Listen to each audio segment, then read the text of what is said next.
मोहम्मद रफी तू बहुत याद आया। हिंदी सिनेमा में दिग्गज गायकों का जिक्र जब भी होता है तो उसमें सुरों के बेताज बादशाह कहे जाने वाले बॉलीवुड के सुप्रसिद्ध गायक मोहम्मद रफ़ी साहब का नाम जरूर आता है। मोहम्मद रफ़ी साहब की आवाज़ में जो दर्द था वो सुनने वाले के दिल में उतर जाया करता था। मुझको मेरे पास जमाना ढूंढेगा। कहने को तो इंडस्ट्री में सुरों के एक से बढ़कर एक फनकार हुए, लेकिन किसी में भी वो बात नहीं दिखी जो मोहम्मद रफ़ी साहब में थी।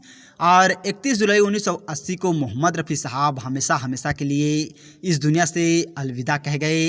हालांकि संगीत की दुनिया में जैसा नाम और सम्मान मोहम्मद रफ़ी साहब ने कमाया, उसे हासिल करना वाकई काबिले तारीफ है। और मोहम्मद रफ़ी साहब ने अपनी करियर में करीब 25,000 से भी अधिक गाने गाए थे, जो अपने आप में एक रिकॉर्ड है। और मोहम्मद रफ़ी साहब हिंदी सिनेमा के सबसे दयालु और सच्चे कलाकार थे।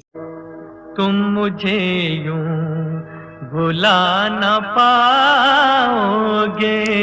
और बताते हैं कि वो संगीतकार से ये भी नहीं पूछते थे कि उन्हें गाना गाने के कितने रुपये मिलेंगे। कभी कभी तो वो आकर गाना गा दिया करते थे और सिर्फ 1 ही रुपये लेते थे। उनके करियर के साथ साथ उनकी मौत से जुड़ा एक किस्सा है जो बेहद दिलचस्प है। तो चलिए आपको बताते हैं उनकी पुण्यतिथि स्पेशल पर। दोस्तों, हिंदी सिनेमा के शुरुआती दौर में सिर्फ मुकेश साहब और तलत महमूद साहब ही लोगों के बीच प्रसिद्ध थे। उस वक्त मोहम्मद रफ़ी साहब को कोई नहीं जानता था। हालांकि जब नौशाद साहब ने फिल्म बैजू बावरा के लिए मोहम्मद रफ़ी साहब को मौका दिया तो उन्होंने कहा था कि इस फिल्म के साथ ही तुम सभी की जुबान पर छा जाओगी। दूर निगाहों से आंसू बहाता है कोई। और इस बात में कोई शक नहीं कि उनकी बात एकदम सच निकली। जी हाँ दोस्तों, मोहम्मद रफ़ी साहब ने किशोर कुमार साहब की फिल्मों के लिए भी गीत गाए, जिनमें बड़े सरकार, रागिनी और कई फिल्में शामिल हैं। और उन्होंने किशोर कुमार साहब के लिए करीब 11 गाने जो हैं वो गाए थे। और रफ़ी साहब से जुड़ा एक दिलचस्प किस्सा था जो बहुत ही मशहूर था। फिल्म नीलकमल का गाना बाबुल की दुआएं लेती जा गाते वक्त मोहम्मद रफ़ी साहब के आंखों में आंसू आ जाते थे।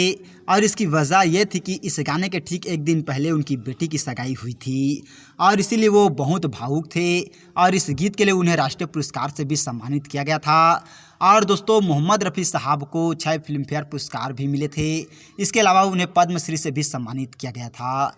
उन्होंने आसामी, कोंकणी, पंजाबी, उड़िया, मराठी, बंगाली के साथ साथ स्पेनिश और अंग्रेज़ी में भी गाना गाए थे। और मोहम्मद रफ़ी साहब ने बिल्किस से शादी की थी, जो उनके बड़े भाई की साली थी। उन्होंने रफ़ी साहब के बारे में बताया था कि वो पब्लिसिटी पसंद नहीं करते थे और हर तरफ जब भी वो किसी शादी में जाते तो अपने ड्राइवर से कहते यही खड़े रहना। इसके बाद जोड़े के पास जाकर उन्हें बधाई देते और फिर कार में आकर बैठ जाते। और मोहम्मद रफ़ी साहब ने सबसे ज़्यादा गाने लता मंगेशकर के साथ गाए हैं। और उनके बारे में बात करते हुए लता जी ने कहा, यह मेरी खुशकिस्मती है कि मैंने उनके साथ सबसे ज़्यादा गाने गाए हैं। गाना कैसा भी हो वो ऐसे ही गा लेते थे कि गाना समझने वाला भी वाह वाह कर उठता था। दिल का सोना साज तराना ढूंढेगा। और उनके निधन पर मशहूर गीतकार नौशाद साहब ने लिखा था, गूंजती है तेरी आवाज़ अमीरों के महल में, झोपड़ों के गरीबों में भी है तेरे साज यूँ तो अपने मौसीकी पर साहब को फख्र होता है, मगर है मेरे साथी मौसीकी को भी आज तुझ पर है नाज। इस तरह का नौशाद साहब ने लिखा था जिसे काफ़ी ज़्यादा पसंद किया गया। और इसको 1990 की फिल्म क्रोध में लिया भी गया था। मोहम्मद रफ़ी तू बहुत याद आया। और ये लाइन चलने के बाद ही फिर मोहम्मद अजीज साहब एक बहुत ही अमर गीत गाता है। गीत के बोल हैं, न फनकार तुझसा तेरे बाद आया, मोहम्मद रफ़ी तू बहुत याद आया। और ये गीत 90 के दशक में बहुत ही ज़्यादा पॉपुलर हुआ और आज भी मोहम्मद अजीज साहब का ये अमर गीत जो है वो मोहम्मद रफ़ी साहब को श्रद्धांजलि देते हुए हर कोई गुनगुनाता है।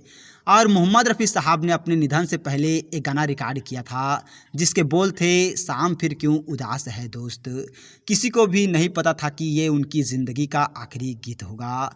31 जुलाई को रफ़ी साहब को हार्ट अटैक आया था, जिसके चलते उनका निधन हो गया था। जिस दिन उनका निधन हुआ उस दिन मुंबई में जोरों की बारिश हो रही थी, लेकिन फिर भी उनकी अंतिम यात्रा में लाखों लोग शामिल हुए थे। और उस दिन अभिनेता मनोज कुमार साहब ने कहा था, सुरों की माँ सरस्वती भी अपने आंसू बहा रही है आज। और रफ़ी साहब चले गए, लेकिन आज जाते जाते संगीत प्रेमियों के लिए वो अमर हो गए हैं, जिन्हें कभी भी भुलाया नहीं जा सकता। तो हम लोगों की तरफ से मोहम्मद रफ़ी साहब को भावपूर्ण श्रद्धांजलि, और वे जहाँ भी रहें खुश रहें, आबाद रहें, हम लोगों की यही दुआ है। तो और ऐसे जानकारी के लिए अगर अभी तक आप लोगों ने हमारे चैनल को सब्सक्राइब नहीं किया है तो प्लीज़ दोस्तों हमारा चैनल ज़रूर सब्सक्राइब कीजिएगा, और वीडियो को अभी तक लाइक नहीं किया है तो लाइक कीजिएगा, शेयर कीजिएगा। थैंक यू दोस्तों हमारे वीडियो वॉचिंग करने के लिए।